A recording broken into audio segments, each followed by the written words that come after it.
윤석열 대통령은 검찰공화국이나 회전문 인사라는 비판을 각오하고도 김홍일 권익위원장을 방송통신위원장 후보자로 지명했습니다.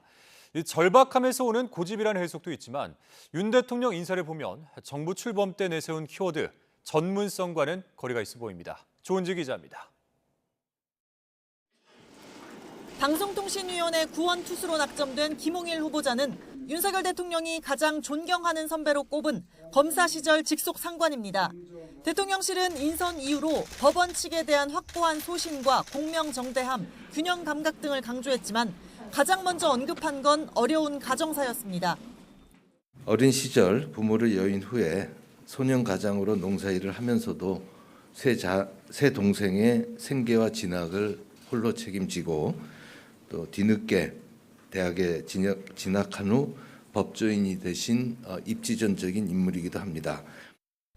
방송통신 분야와 접점이 없는 검찰 출신, 그것도 권익위원장 임명 5개월 만에 보직을 바꾼 회전문 인사에 야당과 진보 언론은 물론 보수 매체들까지 비판에 가세했습니다.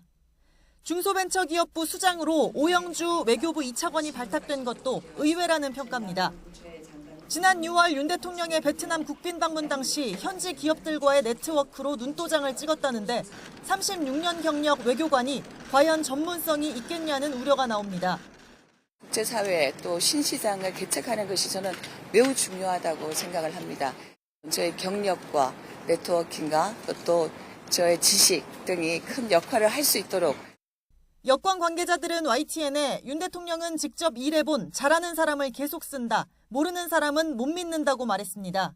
또 무너진 나라를 정상화하기 위해 대통령과 교감하고 정부 철학을 잘 이해하는 사람이 전면에 서야 한다는 절박함이 있다고 설명했습니다.